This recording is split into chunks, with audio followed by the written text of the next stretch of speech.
Hai Asmara Genji Lovers, seperti biasa kali ini aku akan mereview kembali salah satu scene Asmara Genji di episode 138.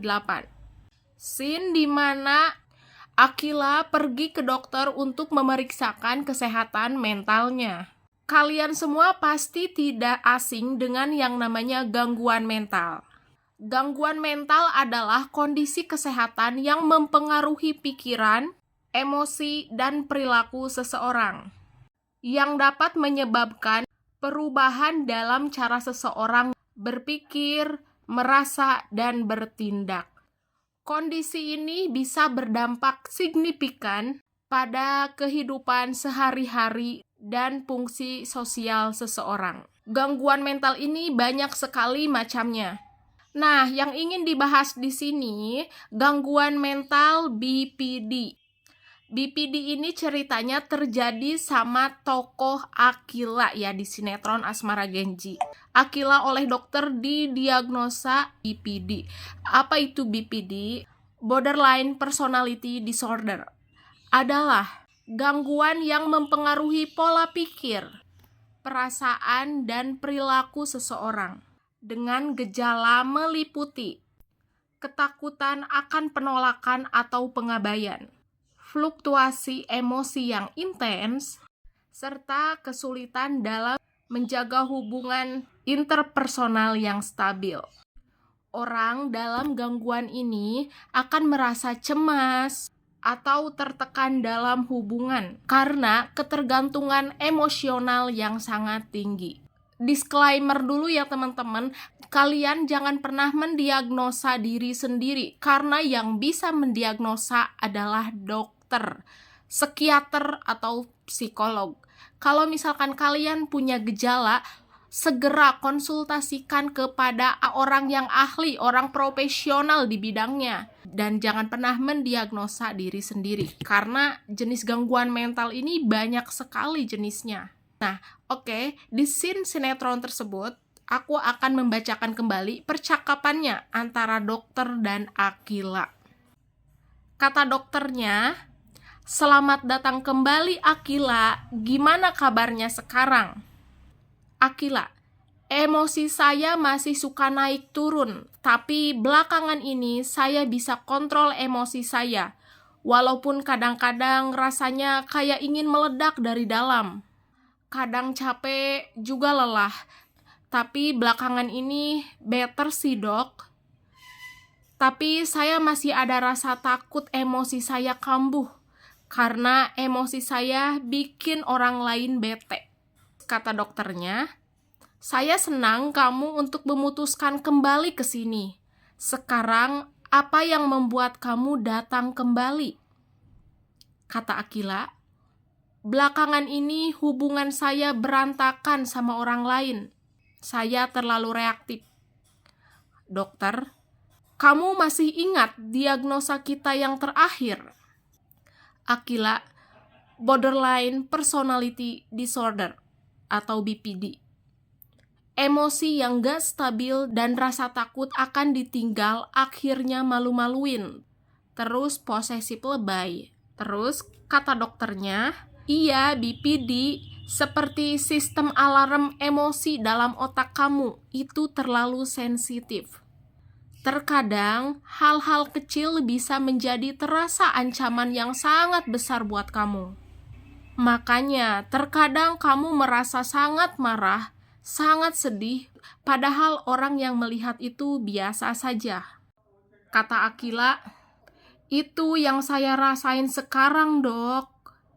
Saya takut akan kehilangan, tapi juga saya takut kalau terlalu dekat, rasanya ganggu dan akhirnya saya ngedorong jauh mereka tanpa saya sadari. Itu cara saya dok, saya nggak ngerti juga ya." Jawab dokter, "Itu ciri khas yang sering muncul, tapi bukan berarti kamu jahat Aquila.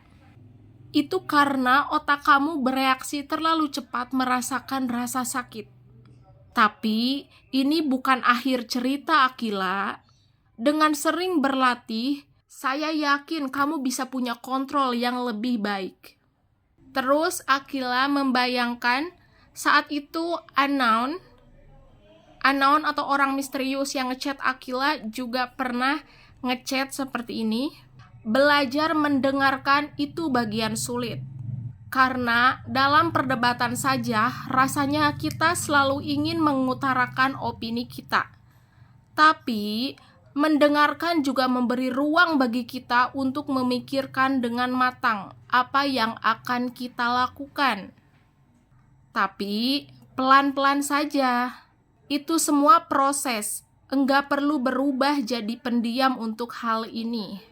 Terus Akila sampai bilang seperti ini, masa Anon juga tahu gitu gue BPD? Ya jelas-jelas Anaon tahu kalau misalkan Akila itu BPD. Karena Anaon itu kemungkinan besar memang sudah pasti Harry Akila yang tahu semua kekurangan dan kelebihan kamu. Karena dia mengenal kamu dari semenjak masih SD tanpa kamu sadari. Lanjut, Akila nanya ke dokter. Tapi saya bingung dok, saya harus mulainya dari mana? Jawab dokter, oke, kita fokus dulu kepada hal yang lebih penting. Pertama, kita harus mengenali pola pikir yang memicu reaksi-reaksinya. Kedua, belajar menunda respon emosi. Ketiga, membangun toleransi terhadap ketidakpastian dan rasa tidak nyaman. Akila, jadi maksudnya saya harus belajar untuk tahan diri? Jawab dokter, lebih tepatnya mengenali sebelum reaksi itu keluar. Contohnya, pada saat kamu merasa sangat marah, kamu harus mengenali tanda-tanda awalnya. Dan kamu harus bisa berkata kepada diri kamu sendiri, ini emosi dan saya tidak harus mengikuti itu. Akila, saya pernah coba dok. Dokter, Akila, setiap kamu mencoba dan kamu berhasil menahan satu saja, itu sudah salah satu langkah penyembuhan. Kita jadwalkan sesi rutin ya, dan kalau kamu siap, saya rekomendasikan terapi DBT. Dialectical Behavior Therapy. Ini salah satu pendekatan yang sangat efektif untuk BPD. Kata Akila, apa itu dok? Dokter, sepertinya dulu dokter pernah menyarankan sama kamu. Kamu masih ingat? Jawab Akila, lupa-lupa ingat dok, kata dokter. DBT ini terapi yang sangat efektif untuk BPD. Namanya Dialectical Behavior Therapy. Karena pendekatannya fokus menyeimbangkan dua hal. Menerima diri apa adanya dan tetap berkembang menjadi versi yang sehat untuk mengatasi emosi yang terasa sangat kuat dan reaksi yang terlalu cepat sebelum kita sempat untuk berpikir. Perasaan sering takut ditinggalkan, impulsif, atau terjebak dalam suatu hubungan yang sangat intens dan cepat berubah. Kata Akila, iya, relate banget kok. Baik, terima kasih ya dok, kata dokter. Tapi ada satu lagi Akila. Akila, apa dok? Jawab dokter, saat kamu sedang berproses seperti ini, penting juga buat kamu menjaga lingkungan emosional kamu. Maksud saya, hindari dulu berada di lingkungan orang yang sangat sedang reaktif emosionalnya. Setidaknya sampai kondisi kamu cukup stabil. Bukan karena mereka buruk, tapi kamu sendiri masih belajar untuk mengenali batas emosi kamu. Dan kamu butuh ruang yang cukup tenang untuk melatih itu. Kamu tidak harus menghindar, tapi cukup membatasi karena kamu punya hak untuk menjaga diri kamu sendiri sebelum kamu menjaga hubungan dengan orang lain.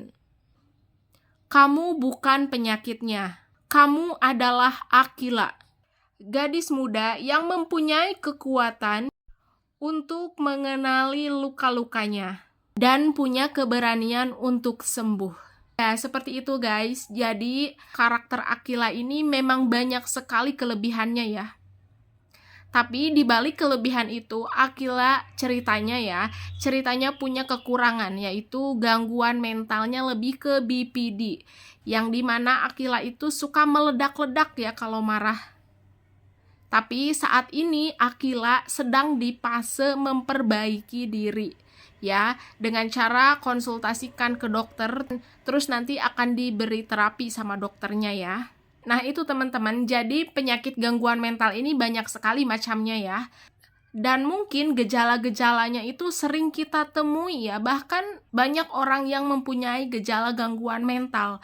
Entah itu disadari atau tanpa disadari, banyak orang yang mengalami gangguan kejiwaan, kesehatan mental. Tapi nggak semua orang menyadarinya. Nah, bagi teman-teman yang ngerasa punya gejala, sebaiknya segera konsultasikan kepada ahlinya, ke dokter, ke psikiater, atau psikolog. Jangan pernah mendiagnosa diri sendiri. Nah, di Asmara Genji ini bukan cuman Akila saja. Ada Mohan, ada Raisa, ya. Mohan juga gangguan mentalnya itu PTSD. Mungkin di lain kesempatan aku akan membahas tentang PTSD yang dialami oleh Mohan. Oke teman-teman, saksikan terus Asmara Genji setiap hari hanya di SCTP. Bagi teman-teman yang sudah menonton video ini, terima kasih banyak. Jangan lupa subscribe ya. Oke, terima kasih. Bye-bye.